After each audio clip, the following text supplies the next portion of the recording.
उनके लिए देश की वही परिभाषा नहीं है जो एक पुरुष के लिए है। वैसे ही इस देश में एक दलित के लिए, एक आदिवासी के लिए, एक मुसलमान के लिए, एक पिछड़े तबके से आने वाले लोगों के लिए मेहनत का शाम कि पता नहीं कितने फुट की मूर्ति बनवाएंगे, पता नहीं कितने फुट का झंडा फहराएंगे, सब लोग अपने डीपी लगाओ। सरकार तिरंगे के जरिए क्या वाकई किसी किस्म के राष्ट्र प्रेम जो कि कम था, थर्मामीटर राष्ट्र प्रेम और लगा करके सरकारों ने देखा और उस थर्मामीटर से कैसे तिरंगा लगेगा? जिस घर में रोटी नहीं, जिस घर में अत्याचार दमन हो रहा है, जिस घर पर बुलडोजर चल रहा है, जिस घर में 4-5 बच्चे पढ़ाई लिखाई करने से मोहताज हो गए, पढ़ाई लिखाई कर ली तो नौकरी नहीं मिली, उस घर में तिरंगा कैसे लगेगा? देखिए, भारत की आज़ादी के 75 साल होने वाले हैं। इस 15 अगस्त को उस पर एक बड़ा आयोजन हो रहा है। ये किसी भी एक लोकतांत्रिक गणराज्य के नागरिक के लिए खुशी की बात है। वो उसे अच्छा लगेगा कि कोई भी नागरिक है तो वो इस बात पे गौरवान्वित होगा कि उसके देश की आज़ादी के 75 साल हो रहे हैं और उस पर सब लोग अपने अपने ढंग से खुशी भी मना रहे हैं, खुशी मनाएंगे, लेकिन वो खुशी एक जैसी नहीं होगी। मतलब आज हम लोग अगर एक बार बतौर नागरिक इस सवाल को सोचें कि देश मतलब क्या, नागरिक होने के मतलब क्या है, अगर किसी पहचान को लेकर के अगर नागरिक के अंतर है, जैसे इस देश में गरीब होने में और अमीर होने में एक जैसे देश का रूपरेखा नहीं होगी। जैसे कोई त्यौहार पड़ता है तो त्यौहार गरीब अमीर के लिए एक जैसा नहीं होता है। किसी के पूरे महल सज जाते हैं दिवाली पर, कोई ईद पर लाखों रुपए की पार्टी करता है, किसी के घर में एक दीपक भी नहीं जल पाता है, किसी घर में एक मिठाई भी नहीं आ पाती। वैसे ही जो विभाजन है नागरिक में, नागरिक कोई एक आइडेंटिटी नहीं है, नागरिक बहुत तरह की चीज़ें। शहर में रहने वालों के लिए कोई पर्व, कोई उत्सव, कोई त्यौहार अलग मायने रखता है। अच्छी नौकरी, अच्छी सैलरी, अच्छे व्यापारी, अच्छे उद्योगपति, अधिकारी, उनके घर में तीज त्यौहार का अलग होता है। एक रिक्शे वाले, एक मजदूर, एक किसान के लिए वो चीज़ें अलग होती हैं। वैसे ही एक देश के नागरिक के तौर पर इस देश में जैसे महिलाओं की स्थिति क्या है, उनके लिए देश की वही परिभाषा नहीं है जो एक पुरुष के लिए है। वैसे ही इस देश में एक दलित के लिए, एक आदिवासी के लिए, एक मुसलमान के लिए, एक पिछड़े तबके से आने वाले लोगों के लिए, मेहनत का शाम आवाम के लिए देश का मतलब एक जैसा नहीं है। इसलिए जो एक टीवी, मीडिया और चमक धमक वाला देश का रूप दिखाया जा रहा है कि पता नहीं कितने फुट की मूर्ति बनवाएंगे, पता नहीं कितने फुट का झंडा फहराएंगे, सब लोग अपने डीपी लगाओ। अरे भाई, जिसके ट्विटर फेसबुक ही नहीं है, जिन गाँव में लोगों के पास खाने को रोटी नहीं, उनके पास ट्विटर पे डीपी मतलब क्या होता है, इस देश के 80% लोगों को नहीं पता होगा। इस बात को भी इस देश में सोचना। अब सवाल ये है कि डीपी लगाना अगर संविधान में लिखा होता कि जो ट्विटर बनेगा 2010 के बाद, फेसबुक आएगा 2000 के बाद, उस पर जो तिरंगा अपनी डीपी नहीं लगाएगा वो अच्छा नागरिक नहीं होगा, तब मैं सोचता कि मेरे ऊपर दबाव है। ये तो संविधान में कहीं नहीं लिखा, इस पर कोई नियम कानून नहीं बना है। और दूसरी बात ये कि कोई भी भावनात्मक विषय को कोई भी व्यक्ति ये नहीं तय कर सकता कि इसी रास्ते जो चलेगा वही उसका सम्मान करेगा, जो उस रास्ते से दाएं बाएं वो नहीं है। यानी आप अपने घर में माँ बाप से किस तरह से प्रेम करते हैं, ये सबके अपने अपने तरीके हो सकते हैं। सब एक जैसे क्यों करें भाई? हर घर तिरंगा लगवा रहे हैं सर। ये तो सरकार लगवा रही है ना, सरकार अपने ढंग से काम करती है।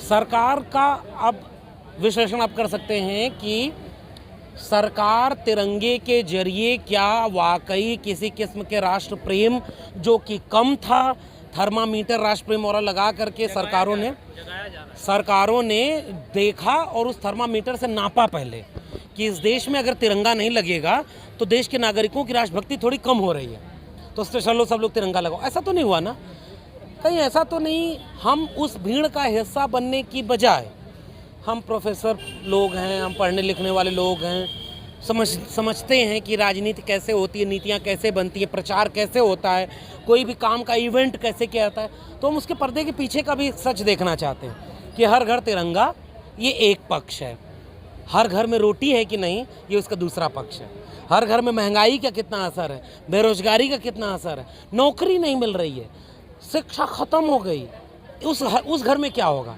केवल तिरंगा। कैसे तिरंगा लगेगा? जिस घर में रोटी नहीं, जिस घर में अत्याचार दमन हो रहा है, जिस घर पर बुलडोजर चल रहा है, जिस घर में 4-5 बच्चे पढ़ाई लिखाई करने से मोहताज हो गए, पढ़ाई लिखाई कर ली तो नौकरी नहीं मिली, उस घर में तिरंगा कैसे लगेगा? कैसे वो राष्ट्र प्रेम करेगा?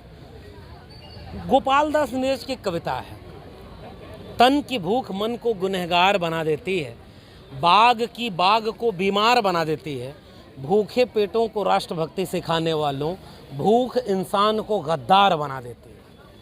सर, इस अमृत में दलित पिछड़ों को कोई 2-4 बूंद मिलेंगी या फिर ऐसे ही रह जाएंगे? जो अमृत है वो पात्र लोगों को मिलेगा।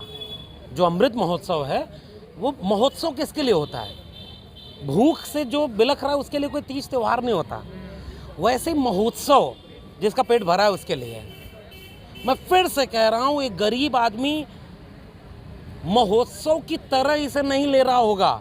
इसका अर्थ ये कतई नहीं कि उसके मन में अपने देश के प्रति कोई प्रेम नहीं है, वो अलग किस्म का प्रेम होगा। लोग कह रहे हैं देशभक्ति कम होगी लोगों के अंदर। कैसे कम हो रही है? इसको जगाने के लिए ये भाजपा जब सरकार में आती है तो हिंदू खतरे में हो जाता है, जब भाजपा की सरकार नहीं होती तो हिंदू खतरे में नहीं होता। वैसे ही जब कहीं ऐसा तो नहीं कि जिनकी देशभक्ति खुद संदिग्ध है वही सत्ता में आ गए इसलिए बाकी सबको संदेह की नज़र से देख रहा है। हम लोग बचपन में छोटे छोटे थे, कोई पता नहीं क्या राष्ट्र होता है, क्या ये सब होता है। बहुत छोटे छोटे बच्चे, 15 अगस्त 26 जनवरी को उत्साह होता था, पैसे नहीं होते थे तिरंगा खरीदने के लिए, एक कॉपी से पन्ना फाड़ते थे पिछले पन्ने से, और ऊपर जो है कई बार फूल से, लाल गुड़हल से ऊपर वाले को ऐसे रगड़ दिया, गुड़हल की पत्तियों को रगड़ दीजिए तो लाल हो जाएगा, हरी पत्तियों को नीचे रगड़ दीजिए तो हरा हो जाएगा, बीच में पेंसिल से चक्र बना के, और बांस की कईन होती थी पतली पतली लंबी लंबी, उसमें ऊपर बांध करके और पूरे गांव में घूमते थे, दौड़ते थे, वंदे मातरम इंकलाब के नारे लगाते थे। किसी ने सिखाया नहीं था, वो अपने आप स्वाभाविक रूप से आया था कि मेरा देश है, मेरा राष्ट्र है, मुझे इससे प्रेम करना है। ये जो सिखाया जाए ना जानबूझ करके, इसमें संदेह पैदा करना एक नागरिक का धर्म है। क्योंकि राष्ट्र का मतलब क्या, केवल 75 साल में इस बात का विश्लेषण करना कि हम आज़ादी के जश्न मना रहे हैं, ये अच्छी बात है। नागरिक का इससे बड़ा धर्म ये है, जश्न मनाओ सरकार, और नागरिक सरकार से सवाल पूछे 75 साल में हम कहाँ पहुँचे। बतौर नागरिक मेरी शिक्षा के लिए क्या बेहतरी का इंतजाम हुआ? क्या इस देश के हर नागरिक के जेब में पैसा है कि नहीं? उसकी जाति छोटी या बड़ी, उसकी शिक्षा का इंतजाम 75 साल में हमने किया कि नहीं? कोई खांसी जुकाम नजला से न मर जाए, स्वास्थ्य की सुविधाओं का जुगाड़ हमने किया कि नहीं? क्या हमने हर घर रोटी पहुंचाई? क्या हमने हर घर आवास दिया? 6 चीज़ें थी। एक ज़माने में बुनियादी सुविधाएं कहा जाता था, रोटी कपड़ा मकान। अब 3 चीज़ें और जोड़ लीजिए उसमें, शिक्षा स्वास्थ्य रोजगार। तो ये रोटी कपड़ा मकान, शिक्षा स्वास्थ्य रोजगार, क्या 75 साल में हम अपने नागरिकों तक बिना जाति देखे, बिना धर्म देखे, बिना गरीबी अमीरी देखे, बिना भूगोल देखे, बस्तर बकसवा के जंगलों से लेकर के कश्मीर की पहाड़ियों तक, कन्याकुमारी के समुद्र के तीर से लेकर के नागालैंड के पठारी इलाकों तक, और गंगा जमुना के दोआब से लेकर नर्मदा और गोदावरी के तट तक, ये जो भारत है ये एक भूगोल मात्र नहीं है। इसके नागरिकों में क्या कोई समानता का भाव पैदा हुआ? क्या साझा मोहब्बत का एक भारत पैदा हुआ? साझा सुख साझा दुख की विरासत से कोई एक साझापन पैदा हुआ कि कश्मीर वाले को दर्द हो तो कन्याकुमारी वाले को महसूस हो, बस्तर में आदिवासियों पर कोई गोली चले तो गंगा जमुना के किनारे पर बैठे किसी मैदानी इलाके के व्यक्ति को महसूस हो, किसी दलित पर अगर कोई अत्याचार हो, किसी मुसलमान पर अत्याचार हो तो किसी सवर्ण को महसूस हो, किसी महिला पर कोई अत्याचार हो तो किसी पुरुष पर महसूस हो। अगर ये साझापन नहीं है तो माफ़ करिए, हम कोई राष्ट्र नहीं है। यह झूठ का एक नक्शा बना करके राष्ट्र नहीं बनता, राष्ट्र भूगोल से नहीं बनता, राष्ट्र इस देश के लोगों से बनता है और लोगों के साझा मोहब्बत से बनता है, साझा सुख दुख से बनता है। आप 75 साल में इस बात का विश्लेषण करिए कि क्या वो साझापन बना या वो साझापन तोड़ा जा रहा है? क्या वो खाई कहीं फिर से बढ़ाई तो नहीं जा रही है? अगर बढ़ाई जा रही है तो इस जश्न को मत मनाइए आप, चलिए आपस के रिश्तों को जोड़िए। कि जो हमारे पिताजी के सबसे अच्छे मित्र थे डॉक्टर वसूल हसन, और हम लोग ईद मनाने उनके जाते थे, वो होली मनाने हमारे यहाँ जाते थे। आज पता चला कि सरकार कह रही है कि 800 साल का हिसाब हम लेंगे, तुम्हारी मस्जिद के नीचे मेरा शिवलिंग है, तुम्हारा धर्म हमारे धर्म के लिए खतरा है। मैं कैसे साझापन में मनाऊंगा कि वो दोनों एक ही भारत के रहने वाले थे? इसलिए मेरी चिंता बतौर नागरिक ये होनी चाहिए कि मेरा राष्ट्र कहीं कमज़ोर तो नहीं किया जा रहा है, और भीतर से खोखला करके बाहर से बड़ा बड़ा झंडा, बड़ा तिरंगा और पूरा तिरंगा मैं कर दो। ये मुझे लगता है कि एक बहुत बड़ा धोखा है। सरकार अपना काम करेगी, मीडिया उनका गुणगान कर रही है, जनता को अपना काम करना चाहिए। सर, आप शिक्षा स्वास्थ्य और रोजगार की बात करें कि मुद्दा देश में कुछ और चल रहा है, हिंदू मुसलमान। मैं वही तो जवाब दे दिया, वो सब इसीलिए लाया जा रहा है कि आप शिक्षा स्वास्थ्य रोजगार के सवाल को न पूछें। इस देश में कल्याणकारी राज्य की अवधारणा का मतलब क्या होता है? किसी की जेब में पैसा है या नहीं, कोई गरीब है, अमीर है, छोटी जाति है, बड़ी जाति है, किसी गांव से आता है, शहर से आता है, कोई कौन सी भाषा बोलता है, इससे न तय हो कि उसके बच्चे को इस प्राइमरी स्कूल में शिक्षा मिलेगी या गलगोटिया अशोका में जाएगा। क्या उसके बच्चों को DU JNU अगर बर्बाद हो गए तो जहाँ 5,000 रुपये में पूरा साल पढ़ाई करते थे वहाँ 5 लाख रुपए में केवल BA की डिग्री मिल रही है। तो गरीब आदमी को शिक्षा कैसे मिलेगी? 75 साल बाद का इस भारत का सवाल है कि नहीं? इस देश में अगर सरकारी अस्पताल में दवाई नहीं, डॉक्टर नहीं, लोगों को एम्बुलेंस नहीं मिल रही, कंधे पर लाश लेकर के कोई दौड़ रहा है, तो क्या वो भारत आज़ाद है? क्या वो महोत्सव मनाए? कोरोना में लाखों लाख लोग पैदल चले, सड़क के किनारे दम तोड़े, रेल की पटरी के नीचे मरे, दवा के बिना मरे, ऑक्सीजन के बिना मरे, वो जश्न कैसे मनाए? इस देश में किसान सूखे से कहीं बाढ़ से, कहीं सूखे से अपनी फसलें तबाह कर रहा है। किसानों की लागत का डेढ़ा क्या मिलेगा, उसकी लागत नहीं निकल रही है। उसके लिए ऐसे ऐसे कानून बनाए जा रहे हैं कि खेती किसानी अंबानी डैनी का तो बिक जाएगी। वो इस आज़ादी का अमृत महोत्सव कैसे मनाए? मेरे स्कूल, विश्वविद्यालय, कॉलेज सरकारी बर्बाद कर दिए गए और हमारे रोजगार नहीं मिल रहा है। हमारे घर में पहले लोग पूछते थे कि बच्चा बड़े होकर क्या बनोगे, तो हम बड़े गर्व से कहते थे डॉक्टर, इंजीनियर, वकील बनेंगे, IAS PCS बनेंगे। और आज अगर हम पूछें कि बच्चा बड़े होकर क्या बनोगे, तो उसके पास तो नौकरी नहीं है। कैसे वो अमृत महोत्सव मनाए? इसका मेरी चिंता इस बात की है। इस सब की वजह से इस देश में हिंदू मुस्लिम की आग लगाई जा रही है।